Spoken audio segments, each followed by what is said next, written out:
네, 안녕하십니까. 제주 테크노파크 생물종 다양성 연구소 함영민입니다. 오늘 이렇게 이 자리에서 저희 연구소에서 연구하고 있는 내용과 이제 제주 생물자원의 우수성을 여러분들께 말씀드릴 수 있게 돼서 매우 기쁘게 생각합니다.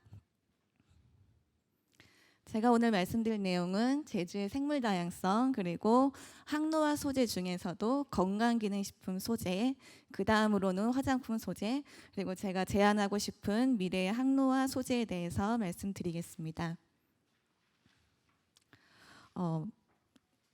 연구 내용을 말씀드리기 전에 일단 저희 연구소의 이름이 굉장히 특이하지 않습니까? 생물종 다양성 연구소입니다. 이 이름을 먼저 소개해드리고 싶어서 이 슬라이드를 넣었고요. 저희 연구소는 제주도의 산남 지역 남원을 신리리에 위치를 하고 있습니다.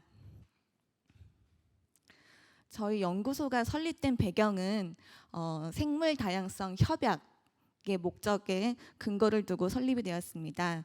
생물 다양성 협약이란 생물 다양성 보존 및 지속 가능한 이용을 하기 위해서 만들어진 협약입니다. 따라서 저희 연구소는 제주의 생물 다양성을 보존하기 위해 계속 수집을 하고 기록을 하며 또 이것들을 유용하게 활용하기 위해서 계속 지속적으로 산업화 연구를 하고 있는 연구소입니다. 다음으로는 제주의 생물 다양성입니다. 저희 연구소가 지속적으로 수집을 하고 또한 산업화 연구를 하는 그런 제주의 생물 자원 대상들이 되겠습니다. 먼저 제주의 식물 자원은 전체 2,200여 종이 있다고 국가 생물종 목록에 기록이 되어 있습니다. 그 중에서도 식용이나 약용으로 사용이 가능한 식물 소재는 약 한 801 분류군이 되겠습니다. 그 다음으로는 해조류 자원입니다. 제주도가 이제 사면이 바다이지 않습니까? 그래서 굉장히 다양한 해조류가 분포를 하고 있습니다.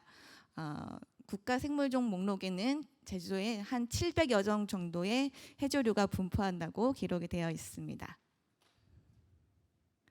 그 다음으로는 버섯 자원입니다. 굉장히 특이한 버섯들이 많죠.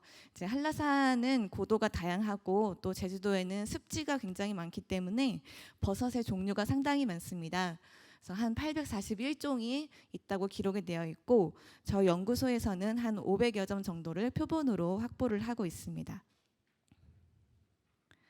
그 다음으로는 미생물 자원입니다.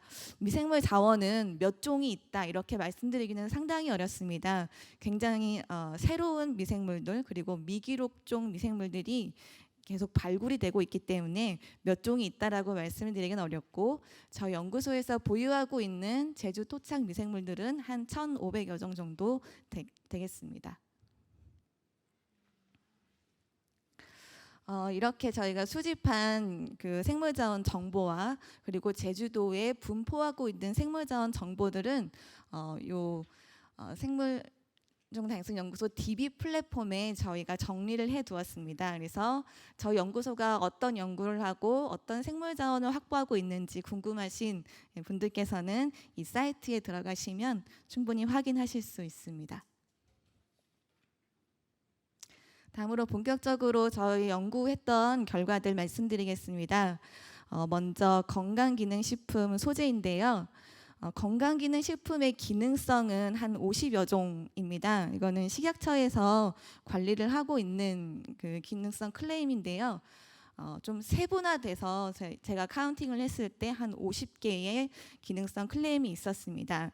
그 중에서 저희가 관심 있게 연구를 했던 그 클레임은 관절 건강입니다.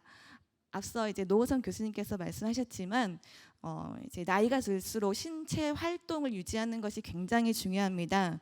하지만 이 신체 활동을 유지하기 위해서는 필수적으로 관절이 건강해야 되는데요.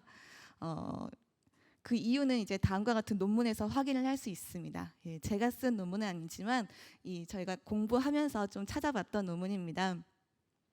60세 이상 성인 남녀 한 1,400명을 대상으로 6년간 삶의 질을 추적을 해보았습니다.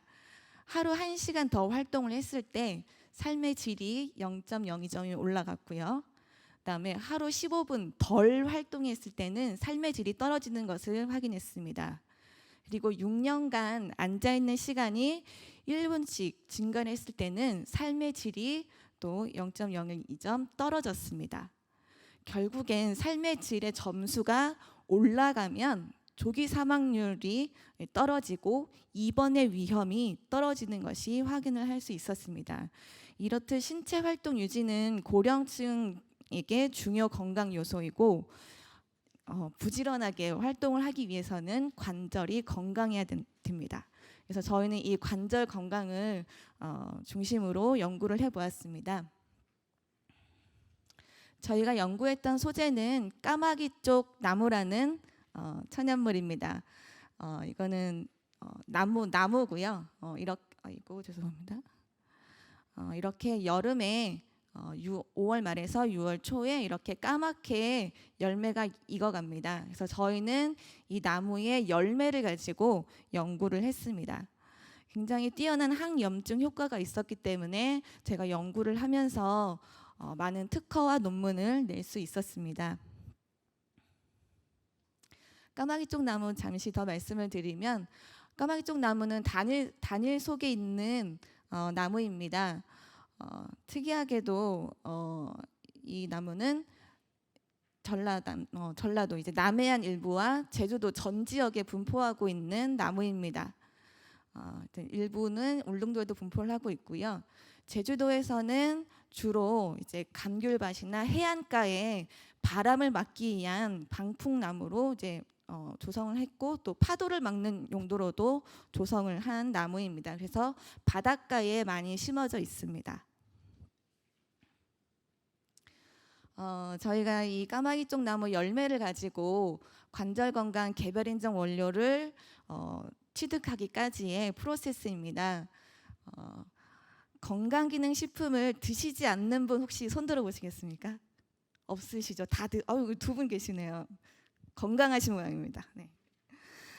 대부분의 많은 분들이, 저도 이제 건강기능식품을 많이 먹는데요. 이제 내가 먹고 있는 건강기능식품이 이런 프로세스로 개발이 된다는 것을 이렇게 확인하시면 되겠습니다. 저희가 먼저 까마귀 쪽 나무의 추출물을 이용해서 세포 실험을 통해서 염증에 굉장히 뛰어난 효과가 있다는 것을 확인을 했고요. 그 후에 지표 성분을 분석을 하고 이에 대해서 논문을 출원하고 논문을 게재했습니다. 그 후에 과연 이 추출물이 몸에 안전한가 안전성 평가를 수행했고요. 까마귀 쪽 나무 열매는 다행히도 식약처의 식품공전에 등록되어 있는 식용이 가능한 원료였습니다. 그래도 저희가 한 번 더 확인을 해야 됐기 때문에 안전성 평가를 했고, 그다음에 동물 실험, 인체 적용 시험, 인체 적용 시험 결과를 확인해서 최종적으로 개별 인정을 신청을 했습니다. 개별 인정 신청이 승인을 완료된 후에 저희가 기술 이전을 해서 다음과 같은 제품을 만들었고 지금 판매 중에 있습니다. 이 일련의 프로세스들이 한 7년의 시간이 소요됐습니다. 물론 예산도 굉장히 많이 들었고요. 시간과 예산이 든 만큼 좋은 결과가 나왔던 소재였습니다. 연구 결과를 말씀드리겠습니다. 까마귀 쪽 나무 열매에선 저희가 주요 성분으로 5가지 성분을 확인할 수 있었습니다. 이제 부타놀라이드, 락톤 계열의 물질 5개를 확인을 했고요. 건강기능식품은 보통 추출물 단위로 만들기 때문에 저희가 지속적으로 추출물 단위로 실험을 했습니다. 이제 관절에 염증이 발생했을 때 통증을 유발하는 물질인 PGE2와 그리고 염증을 계속해서 악화시키는 인터루킨 6를 얼마나 이제 저해하는지 저희가 확인했을 때 굉장히 농도 의존적으로 이 까마귀 쪽 나무 열매 추출물이 이 염증성 지표들을 억제한다는 것을 확인할 수 있었습니다. 이거는 이제 세포 실험에서 나온 결과이고요. 다음으로 동물 실험입니다. 동물은 이제 래뜨의 다리를 이용해서 실험을 하는데요. 이 사진은 래뜨의 연골 마이크로 CT 사진입니다. 이제 정상인 실험군과 그다음에 연고를 손상시킨 실험군에다가 저희가 이 까마귀 쪽 나무 추출물을 농도별로 섭취를 시켰습니다. 이것은 그 양성 대조군인 그 약물이고요, 관절염 약물이고요. 까마귀 쪽 나무를 섭취시켰을 때 이렇게 농도 의존적으로 연골이 손상됐던 게 회복이 되는 것을 확인을 할 수 있었습니다. 그래서 동물 실험에서는 까마귀 쪽 나무가 손상되었던 연골을 회복시키는 이런 결과를 확인을 했고, 세포 실험과 마찬가지로 인터루킨 6도 농도 의존적으로 감소하는 것을 확인했습니다. 무엇보다도 이 연골을 분해하는 효소가 MMP1이라는 효소인데요. 동물 실험에서 까마귀 쪽 나무 추출물이 이 MMP9을 굉장히 효과적으로 억제하는 것을 확인할 수 있었습니다. 이러한 동물 실험 결과를 바탕으로 저희가 인체 적용 시험을 진행을 했습니다. 피험자 80명을 대상으로 저희가 실험을 했고요.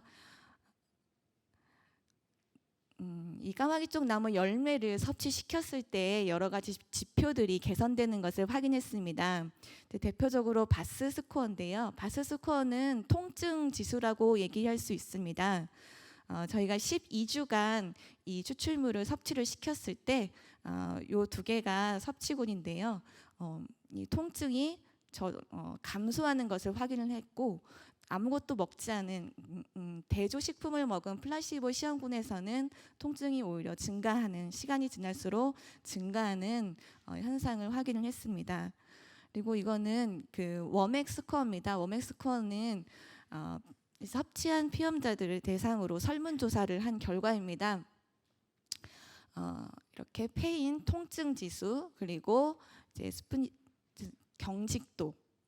경직도와 그 다음에 관절의 기능이 얼마나 회복됐는가, 이것들을 설문조사를 통해서 조사를 했고요. 모든 지표들이 굉장히 유의적으로 개선되는 것을 확인을 했습니다. 그래서 이와 같은 결과들을 저희가 이제 모아서 개별 인정 신청을 진행을 했습니다. 실험 결과가 굉장히 많은데 이제 시간 관계상 제가 이제 조금만 수록을 했고요. 까마귀 쪽 나무를 우리가 섭취를 했을 때 연골이 분해되는 것을 막아서 결과적으로는 통증이 개선되고 관절염이 개선된다. 이런 메커니즘을 확인을 할 수 있었습니다. 그래서 여러 가지 염증성 지표들과 연골을 분해하는 MMP 효소를 억제를 해서 결과적으로는 통증이 개선된다. 이런 메커니즘까지 저희가 확인을 할 수 있었던 그런 실험이었습니다. 다음으로는 제가 화장품 관련한 소재 하나 말씀드리고자 합니다. 노화에 따라서, 나이가 들에 따라서 피부에 주름이 생기는 것은 쉽게 막을 수가 없습니다. 이제 나이 들에 따라 이 진피층에 있는 이제 여러 가지 섬유들이 사라집니다. 이렇게 젊을 때는 치밀했던 이제 콜라겐과 엘라스틴, 그리고 여러 가지 뮤코 다당체들이 치밀하게 있는데요. 이것들이 나이가 들에 따라서 점점 분해되고 없어지면서 진피층이 무너지게 됩니다. 그래서 결국에는 이런 깊은 주름이 생기는 게 당연한 현상인데요. 근데 이런 당연한 현상들이 자외선 노출에 의해서 자꾸 가속화가 됩니다. 이분은 28년간 배달 트럭을 운전한 운전기사분인데요. 항상 한쪽으로만 그 햇빛에 노출되어 있었습니다. 그래서 이 얼굴 양쪽에 주름의 깊이가 굉장히 다르게 나타났습니다. 그래서 편향된 자외선에 노출됐기 때문에 한쪽 얼굴만 노화가 굉장히 가속되었습니다. 따라서 저희는 그럼 자외선으로 인한 피부 손상, 피부 노화를 좀 막아볼 수 있는 그런 소재를 좀 찾고 싶었습니다. 그렇다면 어떤 실험을 해야 될까 이제 생각을 해봤는데요. 보통 이 노화가 됨에 따라 콜라겐이, 진피층에 있는 콜라겐이 많이 분해가 됩니다. 그래서 콜라겐을 분해하는 효소를 억제를 시키던가, 아니면은 콜라겐이 합성이 되도록 콜라겐 합성을 증가시키는 물질을 찾아야만 이렇게 노화를 조금 더 늦출 수가 있습니다. 그래서 저희가 실험했던 소재가 이런 결과를 이제 갖고 왔었습니다. 굉장히 예쁜 꽃이죠. 꽃이 피어 있죠. 이 식물의 이름은 바위수국입니다. 여름철에 한 6월, 장마철에 수국이 많이 피죠. 그때 이제 한라산에 가시면 보실 수 있는 이제 수국 종류입니다. 수국 종류가 굉장히 많은데 특이하게도 이 수국은 단일 속, 바위 수국 속에만 속해 있는 수국입니다. 바위 수국은 굉장히 우리나라에서도 분포가 작습니다. 우리나라 고유종으로 알려져 있는데요. 이렇게 제주도와 울릉도가 더 많다고 되어 있는데 제주도는 분포 지역이 굉장히 넓습니다. 한라산에 좀 많이 분포를 하고 있고요. 앞서 사진에서 보셨듯이 이제 6월 달이 되면 굉장히 그 예쁜 꽃이 핍니다. 저희가 바위수국 잎 추출물을 이용해서 항주름 효과를 실험해 보았습니다. 아까 말씀드렸다시피 콜라겐을 분해하는 효소는 MMP1이라는 효소인데요. 과연 바위수국 추출물이 MMP1을 얼마나 저해할 것인가 저희가 실험을 해보았습니다. 그래서 바위수국 추출물에 대해서 실험한 결과 이 MMP1의 수치가 낮아지는 것을 확인할 수 있었습니다. 그리고 바위수국 추출물에는 과연 어떤 주요한 성분들이 있는지 저희가 분석을 해보았는데요. 하나의 그 페놀릭 액시드와 3개의 플라보노이드 성분들이 주요 성분으로 검출이 되었습니다. 그 중에서도 저희가 과연 어떤 성분이 유효 성분인가 조금 더 실험을 진행을 했는데요. 요 2번 성분이 주름에 굉장히 탁월한 효과가 있었습니다. 이 2번 성분에 대해서 저희가 다시금 MMP1 저해 효과를 이제 실험을 했는데요. 굉장히 낮은 농도에서도 농도 의존적으로 MMP1의 활성을 저해하고 있었습니다. 또한 다음으로 중요한 콜라겐을 얼마나 합성시킬 것인가, 콜라겐 합성을 얼마나 촉진시킬 것인가 저희가 측정을 했는데 농도 의존적으로 무처리군 대비 50% 이상 콜라겐이 합성되는 것을 확인할 수 있었습니다. 제가 앞서 보여드린 기작이 굉장히 많이 복잡하고 그랬었는데 그러면 이 물질은 과연 어떤 경로를 통해서 MMP1을 저해하고 콜라겐 합성을 촉진시키는가 저희가 기전 연구를 좀 진행을 해봤습니다. 그래서 뭐 정크 여러 가지 인자들을 단백질 수준에서 저희가 분석을 했었고요. 그래서 이와 같은 메커니즘을 확인할 수 있었습니다. 피부가 이제 자외선에 노출이 되면 이제 ROS가 발생을 하는데요. 이 ROS는 메카니즈를 활성화시켜서 여러 가지 단백질 인자들을 만들어냅니다. 그런 것들이 MMP1의 유전자를 활성화시켜서 결국에는 주름이 콜라겐이 분해가 되는데 저희가 발견한 이 물질은 요 단계들을 차단을 해서 결국에는 MMP1의 활성을 저해를 하고 그 결과 콜라겐의 분해를 막을 수 있었습니다. 또한 아까 보여드린 슬라이드에서 콜라겐 합성을 증가시키는 효과도 있었는데요. 이 물질을 처리를 했을 때 이 스마드라는 콜라겐의 합성을 증가시키는 데 관여한 단백질들을 활성화시키게 됩니다. 그래서 결과적으로 이 물질이 콜라겐을 합성시키는 데 큰 도움을 주고 있다. 이런 결과를 얻을 수가 있었습니다. 저희가 이러한 결과들은 지금 논문으로도 발표를 하고 특허도 출원했는데요. 향후 화장품 원료로 개발될 수 있도록 지속적으로 노력하겠습니다. 이거는 분석 결과인데 넘어가도록 하겠습니다. 마지막으로 제가 드리고 싶은 말씀은 제가 말씀드린 소재들은 다 식물 소재들입니다. 그러면 앞으로도 우리가 계속 식물 소재를 연구할 것인가 아니면은 조금 더 다른 소재들을 연구해 볼 것인가 좀 생각을 해 보았습니다. 너무 많이 들어보셨던 키워드들이죠. 죄송합니다. 기후 변화를 대응해야 되고, 또 우리가 앞으로 개발해야 되는 물질들이 지속 가능성이 있어야 되고, 또 많은 분들이 요즘 가치 소비를 하고 계시잖아요. 클린 뷰티 또는 또 업사이클링, 이런 키워드를 가지고 있는 소재를 앞으로 개발을 해야 하고, 근데 또 연구자의 입장에서 볼 때는 내가 개발하는 물질들이 조금 더 다른 물질보다 기능성이 높았으면 좋겠고, 사람들이 환호할 수 있는 신규성이 있었으면 좋겠다. 이런 게 또 연구자의 욕심입니다. 그래서 제가 이제 생각해본 새로운 소재는 미생물입니다.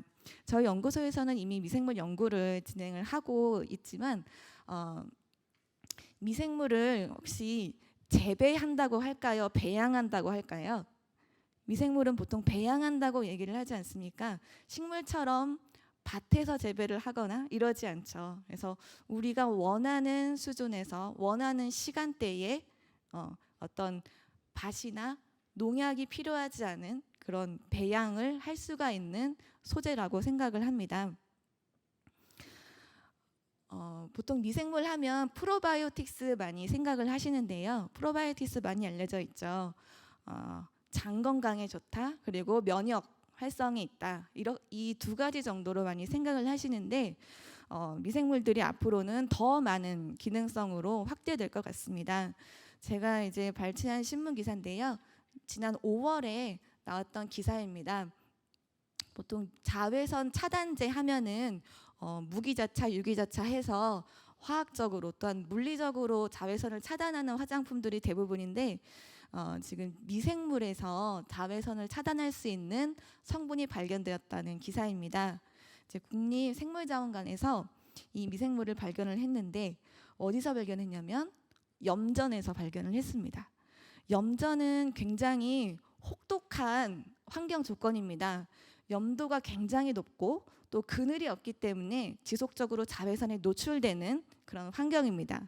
그래서 그 안에서 살아남기 위해서는 미생물이 이와 같은 성분을 만들어내서 본인이 생존하는 데 활용하고 있었습니다. 이제 박테리오 루베린이라는 붉은색 유기색소인데요. 이것을 활용해서 앞으로 자외선 차단할 수 있는 화장품을 개발한다고 합니다. 기존의 자외선 차단제는 그 무기자차인 경우에는 이제 모공을 막거나 백탁 현상이 일어나기도 했고, 또한 유기자차인 경우에는 피부에 자극이 있는 문제점들이 있었습니다. 그래서 앞으로 이렇게 연구자들은 그런 것들을 개선할 수 있는 새로운 물질들을 찾아내는 게 또 목표입니다. 제가 이제 7월 달에 인코스메틱스라는 화장품 원료 전시회에 다녀왔습니다. 그때 제가 이제 해마다 이제 개최되는 원료 전시회인데요. 제가 해마다 가고 있습니다. 해마다 가면 늘 원료의 트렌드들이 많이 바뀌어 있는데요. 올해의 원료 트렌드는 바로 미생물이었습니다.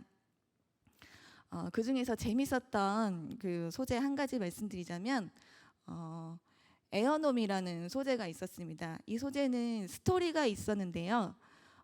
스페인 마요르카 섬 아시죠? 많이들 들어보셨죠? 이강인 선수가 있는 팀. 네.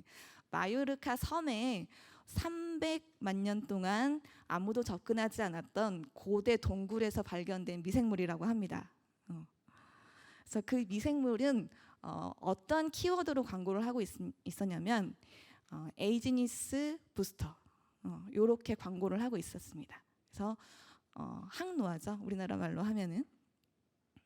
그래서 300만 년 동안 감춰져 있던 미생물을 발견을 했는데 항노화 효과가 굉장히 우수했고, 또한 이 미생물은 우리 기존에 있던 피부 미생물과 공생을 하면서 여러 가지 포스트 바이오틱스라고 하죠. 유용한 항노화 물질들을 배출을 해서 다시금 피부에 도움이 되는 그런 역할을 하고 있다고 이제 광고를 하고 있었습니다. 그래서 굉장히 재미있는 미생물이었습니다. 그래서 앞으로 저희도 식물 자원도 계속 연구를 하겠지만 저희가 컨트롤할 수 있고 지속 가능하고 또한 환경 오염이 적은 이 미생물 자원을 앞으로 더 연구를 많이 할 것 같습니다. 그러면 이 미생물 자원을 어디서 얻을 것인가? 저희 제주도에는 특이한 생육지가 많습니다. 곶자왈이라든지 용암동굴이라든지 오름습지, 이것들은 제주에만 있는 특이한 생육지죠. 그래서 저희가 연구소에서 지속적으로 이 공간들을 이제 탐방을 하면서 수집을 하고 있습니다. 그래서 이 수집된 미생물들을 이제 활성을 보고 또 산업화로 연결시키고자 합니다. 네, 이상 발표 마치겠습니다. 감사합니다.